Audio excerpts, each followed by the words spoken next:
Marie-Anne Saint-Jules s'installa à Sault-Sainte-Marie avec ses parents en 1902. Sa bru, Hermance Saint-Jules, arriva elle-même dans les années 50, moment où la ville était en pleine croissance. Aujourd'hui, le courant migrateur est dans le sens contraire et le seau se vide plutôt que de se remplir.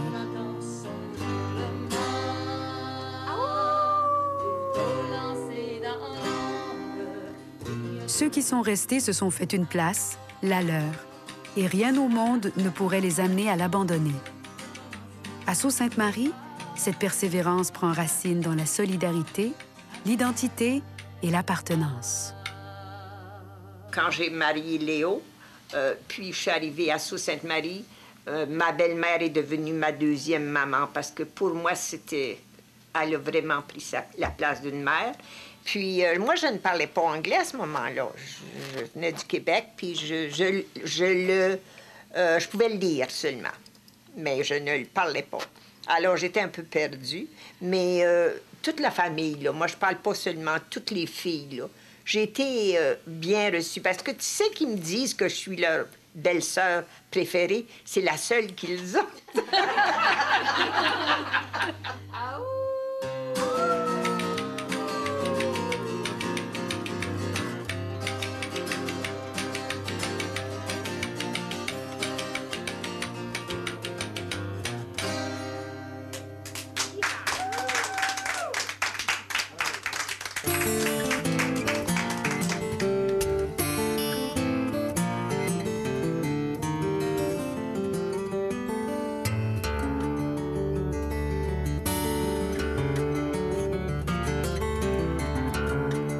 Le nord est menacé à cause des nombres. C'est pas compliqué. Il y a une évolution. Il y a un mouvement du nord vers le sud, vers l'est de la province. La population diminue. C'est un fait. Toutes les écoles sont menacées, que ce soit les écoles anglaises ou françaises sont menacées. On avait 4 écoles élémentaires, une école secondaire. Là, on est rendu à vraiment 2 écoles françaises élémentaires et une secondaire. Je crois que les écoles que nous avons maintenant sont très stables. Les nombres se sont stabilisés aussi. C'est dommage qu'il y ait tellement de jeunes gens qui quittent le Nord parce qu'il n'y a pas de travail en Nord. C'est vraiment dommage de ce côté-là. Parce que c'est tellement un endroit plaisant pour élever ta famille. Moi, je peux y vivre d'une façon pas mal intéressante.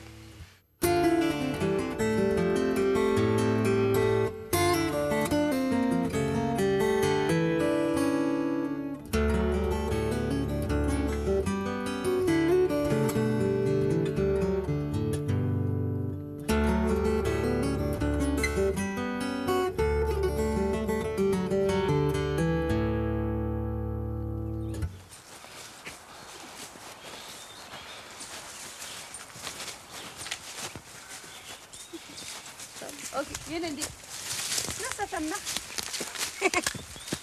As-tu vu la grosseur? Ça, c'est... C'est un chêne. C'est un chêne, ça? Oui. Avec les Ah, feuilles oui, en c'est or. un gros chêne, un énorme chêne. Hein? Juste en face de ça. Quelqu'un ici après cette branche-là parce qu'il faut faire le tour du gros arbre. Ouais. Ah, Marie-Gouin, votre nom? On est juste 3 gars chez nous. Moi, je suis à Sault-Sainte-Marie. Bruno, qui est le milieu, il était à Winnipeg, il est militaire. André, qui est le plus jeune, qui était à Sherbrooke. Quand j'étais jeune, mes parents avaient 1 heure de terrain. Mais le voisin, bon, on embarquait sur sa terre, puis on a du fun. Puis on avait tout un réseau de trails, de skidoo, puis de chasse, puis on avait une place pour faire des feux. Puis tous les gens du village venaient nous voir, c'était sur le bord du champ du voisin. Tenait le bois de même. Puis on avait toujours du bois de fête. Le soir, mes parents, pour moi, de s'inquiéter, parce qu'on était en train de faire un feu avec la gang. Bon, on continue. Quand j'ai tombé sur ce terrain-là, ben, c'est gay, good, fun. Il n'y a pas de fax, il n'y a pas de cellulaire, il n'y a pas de courrier électronique. Tu n'as pas de pression, tu fais un vide. Bon, tu vois, déjà rendu en l'air. Tu regardes le sel qui est déraciné par le vent, là, à ta gauche. Tu regardes, là, la vallée.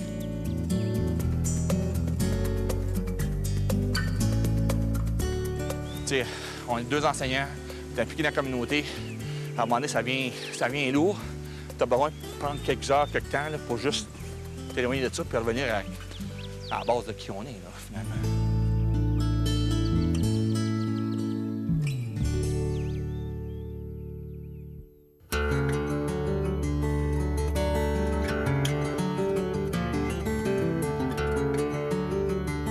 Le gros attrait du Nord, pour moi, c'est que l'espace est grand ouvert, beaucoup de propriétés à un prix raisonnable. C'est un endroit exceptionnel au point de vue de la villégiature. Simplement le grand espace.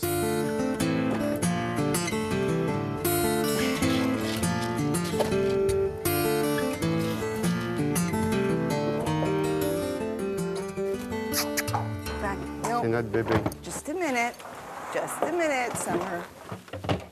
Wow! Il veut sortir. Puis c'est tout de suite. On va le laisser sortir, je pense. Le poste de direction d'école, surtout dans le temps de tous les changements en éducation, Harris venait de changer tout, du haut en bas en éducation, puis ça a causé énormément de travail, énormément de stress, surtout pour la direction de l'école. Et puis, je savais qu'au point de vue santé, j'avais besoin de changement. Alors, c'était vraiment être à la recherche d'un changement au niveau du style de vie.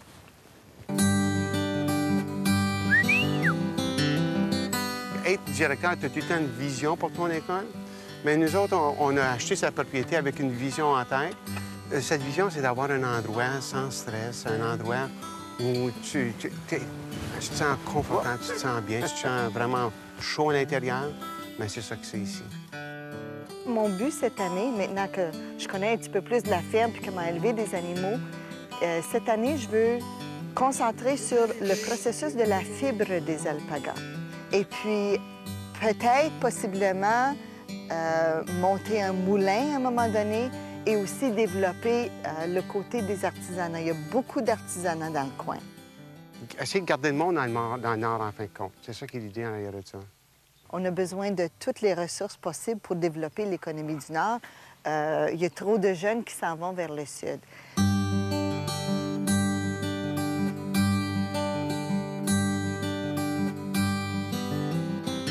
Tu n'as pas de quartier francophone au Sault.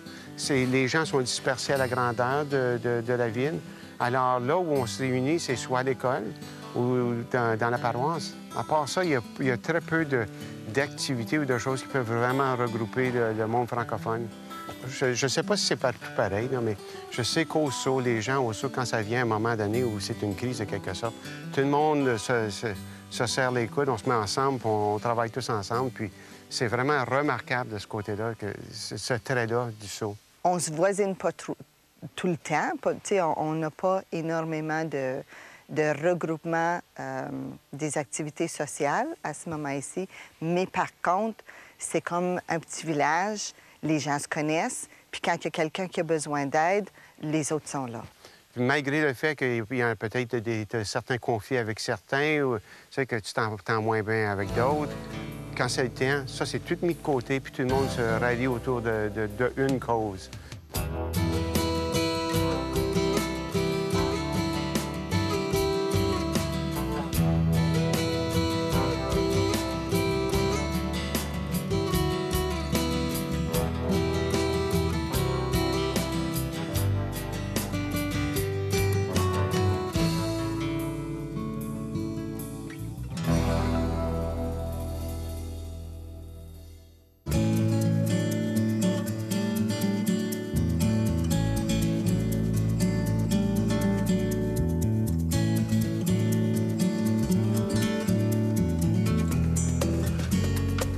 Je me sentais bien seule quand j'ai déménagé ici, venant de Hearst.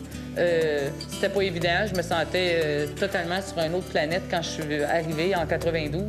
Je parlais anglais, mais j'avais un accent vraiment prononcé. Et puis, quand je suis déménagée ici, disons, je savais comme ma française que j'étais. Maintenant, j'ai perdu la plupart de mon accent. Tu viens que t'as pas le choix, là. Tu vis dans une communauté anglophone, alors t'as pas le choix de le pratiquer, t'as pas le choix de le parler, si tu veux.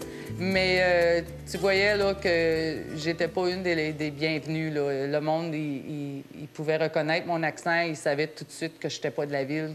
Mais j'ai toujours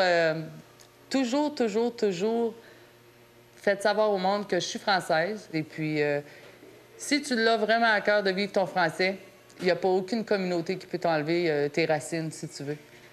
Parce que je suis forte de caractère, déterminée et que je me décourage pas vite, puis j'ai pas la langue dans ma poche, en autres mots, ça m'a avantagé à m'incorporer dans la communauté sans avoir de problème, si tu veux. Puis c'est là que j'ai commencé à être impliquée dans l'ACFO. Ils ont dit hey, « ça nous prend quelqu'un comme ça, quelqu'un qui n'a pas peur de foncer puis de parler ». Alors, c'est là vraiment là, que j'ai senti là, que c'était important là, de faire de quoi. Et puis avec l'ACFO, c'est ça, j'ai été capable de vraiment remplir le vide que j'avais de ne plus rester à Hearst. Alors, ça m'a apporté, pas juste pour mes enfants beaucoup, mais pour moi personnellement, comme de ne pas manquer mes racines autant.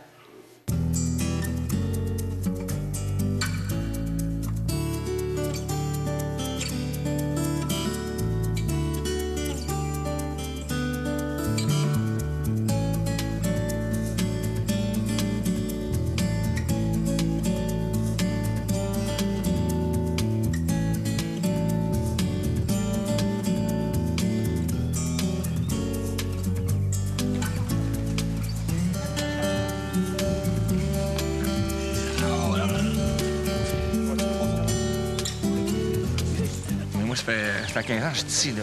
C'est ça qui est le fond de l'histoire. J'ai réussi à survivre. Mais que quand on veut quelque chose, il ne faut pas lâcher, il faut toujours continuer parce que tu ne l'auras pas. On a plein de vocabulaire anglais dans nos mots parce qu'on ne voit pas le vocabulaire français. Puis je pense qu'on a un accent qui est plus du Québec. Fait que là, les gens n'arrivent pas à dire « Non, tu parles ton français. » Elle parle pas. Elle se marie à son milieu. Moi, mon frère est parti Saint-Charles, puis quand il est arrivé à Sherbrooke, là, quand il parle, il dit « Ouf, c'est plus mon frère que j'ai connu X nombre d'années passées parce qu'il y a plein de vocabulaire de là-bas, inclus dans ses mots à lui, puis dans son parler à lui, puis même il y a un accent qui pue Saint-Charles, là. » Le français, eux autres, ils continuent de le perfectionner, ils sortent des nouveaux mots, ça. Mais nous autres, on n'a plus accès à ces mots-là, puis cette expertise-là. Alors, on reste où on était quand on est déménagé ici, parce qu'on est déjà plus avancé. Il n'y a personne qui utilise du français plus avancé que le nôtre, fait que tu peux pas en prendre plus. Tu acquiers une deuxième langue, mais tu perfectionnes pas ton français. Tu restes où tu étais quand tu es arrivé. Puis même si on fait un effort, parce qu'on a la TV numérique avec plein de canaux en français, je regarde mon Tour de France comme c'est là tous les matins en français. Puis encore là, on est vu comme des gens qui parlent de langue. Mais on fait l'effort de garder notre langue. C'est juste que le milieu, à un moment donné, il y a du vocabulaire que j'utilise. On se dit, mais pourquoi tu n'utilises pas le mot français? Mais je ne connais pas le mot français, je ne l'entends pas.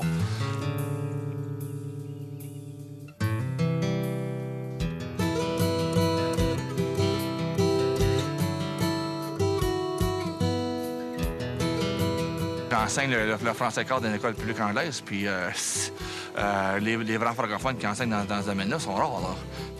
Moi, j'arrive, je suis francophone, puis je sais que ma directrice parle français, je vais lui parler français. C'est une valeur qu'il y a d'autres personnes autour de moi. Moi, je veux y adresser, je vais y adresser dans ma langue. C'est le français que j'enseigne, puis mon français, moi, il est vivant. Tu parles français, je te parle français, that's it. Tu parles anglais, je te parle anglais, c'est tout. Puis si tu veux comprendre ce que je t'ai dit, pas de problème, je vais te le répéter en anglais. Moi, Christine, puis plein d'autres mondes, ça a été la façon de survivre, puis d'imposer, pas d'imposer, mais de nous faire respecter. C'est pas arriver des grands pancartes, puis je suis francophone, puis respectez-moi, c'est juste que, hey, on est là, OK. Puis on est là, puis on vit, puis t'as beau sourciller, t'as beau monter une face froide, puis de pas aimer ça. Who cares? M'en fiche. OK, on a du fun. OK, on s'assoit, on va sortir mon livre de chant, on va chanter, puis quand on va parler avec mes mains, il va parler fort, puis il va rire fort, puis...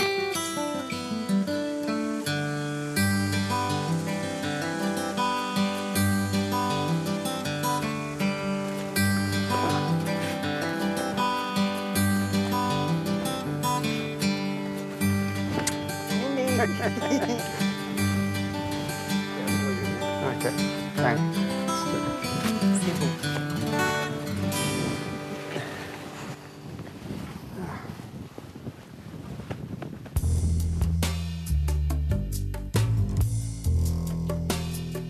La crise linguistique à Sault-Sainte-Marie s'est passée dans le contexte de l'accord Lac-Meech.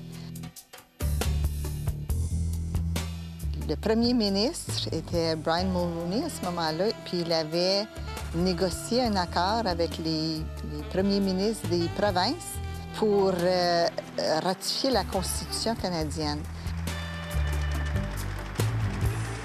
Puis le Québec cherchait une identité un petit peu spéciale, puis certainement des anglophones dans le pays qui trouvaient ça un petit peu difficile à avaler.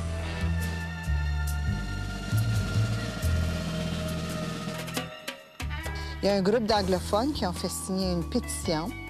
Ils ont réussi à obtenir 25 000 signatures à travers la ville disant qu'on voulait déclarer Sault-Sainte-Marie unilingue de peur que les francophones s'en viennent quasiment envahir le pays puis que tout le monde serait obligé d'être bilingue pour avoir un poste. C'était le 29 janvier 1990, je m'en rappellerai toujours. Ils ont présenté une pétition à la ville demandant que Sault-Sainte-Marie soit déclarée unilingue. Les francophones ne recevaient pas de services en français de la part de la ville quand même. Alors, ça ne changeait rien au fonctionnement de la ville. Mais c'était un affront. Et puis l'affront, les francophones du Sault l'ont pas pris. Là, Sault-Sainte-Marie a passé cette résolution-là, puis ça passait d'une communauté à l'autre, d'une municipalité à l'autre. Je pense qu'en dernier, il y avait à peu près une 50aine de municipalités qui avaient passé le même règlement chez eux. Lorsque la Ville a passé cette résolution-là, c'était comme si on donnait la permission aux gens d'avoir des préjugés contre les francophones. Puis, parce qu'on avait pris une position de leadership dans la communauté, il y avait quelques-uns d'entre nous, on a reçu des lettres menaçantes, des lettres même qui menaçaient nos enfants. Ça a paru dans le journal, un grand article, première page. Et puis, une chose qu'on disait, on retourne au Québec. Mais nous autres, on ne vient pas du Québec. On vient d'Ontario, puis on ne déménage pas. Ça finit là. Là, il y a eu une réaction très forte de la majorité silencieuse de la communauté de Sault-Sainte-Marie. Majorité anglophone. Majorité anglophone. C'est ça. Puis là, ils ont commencé à écrire des lettres pour dire, voyons, qu'est-ce qui se passe à Sault-Sainte-Marie? Dans quel pays est-ce qu'on demeure? Puis ça a tué les critiques contre les francophones quasiment du jour au lendemain.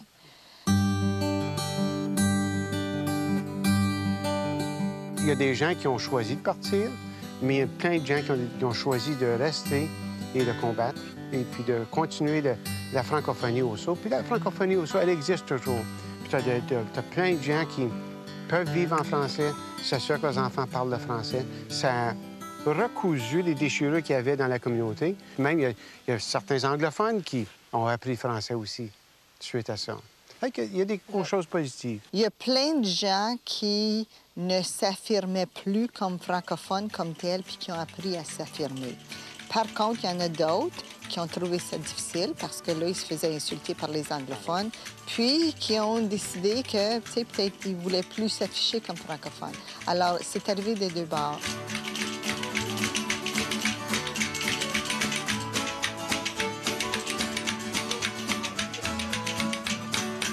On chante tout.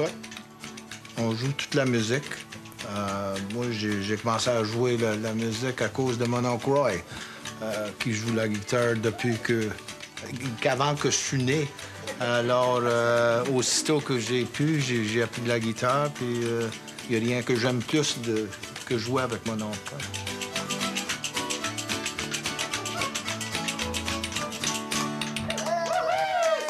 C'est nous autres, c'est notre passé, puis c'est le futur de nos enfants aussi. Ouais. Alors, c'est important pour nous autres. Oui, c'est beau d'être capable de continuer ça, la tradition. aussi, puis être capable de passer ça à nos enfants aussi. Ben oui, puis surtout à Sault-Sainte-Marie, parce qu'on n'a pas beaucoup de francophones ici. Alors, c'est important, nous autres mêmes, qu'on continue la tradition. C'est parce que si on le fait pas, qui va le faire, tu sais? Comme ça, on peut montrer à nos enfants, puis peut-être ça va les... tu sais, ça va les aider, eux autres aussi, à leur tour, quand ils sont plus vieux, de la partager avec leurs enfants. Parce que si on ferait pas ça, ça mourrait, tu sais. Je pense que c'est comme un attachement de famille, parce qu'on n'est pas un gros groupe ici au Sault-Sainte-Marie, alors on se connaît toutes. Puis c'est comme ça aux écoles aussi. Mes garçons, ils vont aller à Cardinal-Léger, puis c'est une petite école, on se connaît tous. Puis aussi, j'étais pour dire que Colette, ça, c'est ma petite sœur, elle a marié un Italien qui parlait pas français, mais il a suivi des cours à travers son école. Alors, depuis qu'ils ont eu des enfants, il a appris de Colette, puis il parle seulement le français à ses enfants, qui est vraiment exceptionnel. Il l'a appris, puis il pratique avec ses jeunes, puis c'est vraiment beau à voir les enfants lui parler en français, puis il est capable de répondre. Puis ça montre comment c'est important pour lui aussi de montrer à ses jeunes que c'est important, les langues. Alors, je trouvais que c'était pas mal courageux de sa part d'apprendre la langue pour eux autres, puis pour Colette.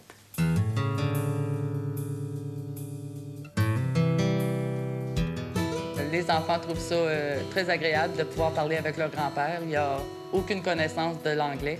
Alors, à leurs yeux, c'est aussi l'importance du français, d'être capable de communiquer avec le grand-parent. Et puis, toute la parenté est française, si tu veux. Le 3/4 sont bilingues, mais n'empêche que grand-papa est important et il ne parle pas anglais. Ma grand-mère, elle a beaucoup de recettes. Et j'aime ses biscuits, sont appelés les galettes. Et ça, c'est le chandail que mon grand-père m'a acheté. Je l'aime beaucoup.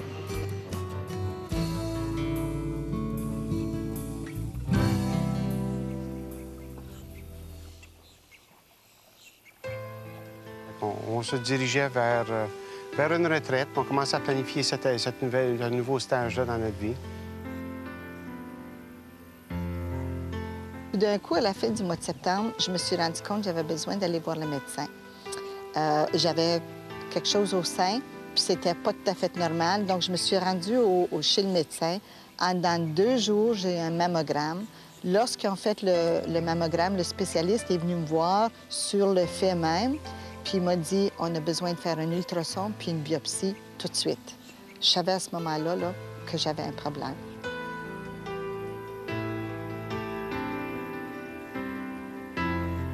Les résultats disaient que j'avais un cancer au sein, mais c'était pas un cancer ordinaire, c'était un cancer très agressif. Mais cette semaine-là, notre agent d'immeuble a appelé pour dire que quelqu'un avait mis une offre sur la ferme. Alors, il fallait qu'on s'engage à acheter la ferme, même si notre maison n'était pas vendue. Et puis là, on se posait vraiment la question, est-ce qu'on veut s'embarquer dans une nouvelle aventure lorsque moi, je suis déclarée malade comme ça? Puis j'ai dit à Robert, j'ai dit, quand on est en train de se débattre pour notre vie, c'est pas le temps de laisser aller nos rêves.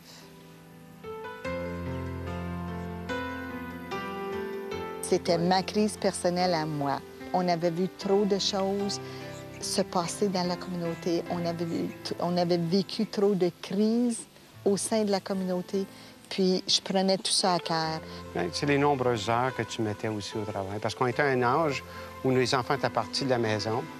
On était tous les deux des directions. Donc, on est tombé dans le cercle vicieux de mettre du temps au travail, puis de mettre plus de temps au travail. Et puis, quand elle allait au travail, j'allais au travail avec moi aussi parce que j'avais mon école à diriger. On arrêtait, on allait prendre un café en soirée, puis on continuait au travail. Mais le produit final dans tout ça, c'est que tu travailles tout le temps. Oui. On n'avait plus d'équilibre.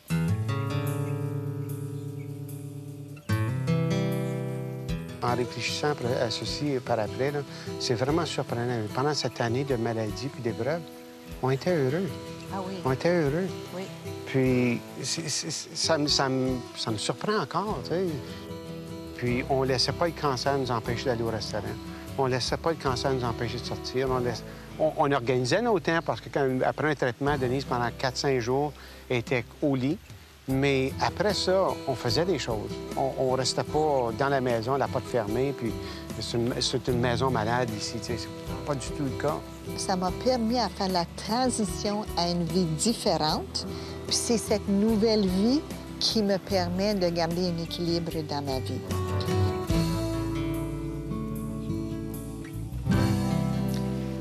On ne sait jamais où la vie va nous amener. Hein?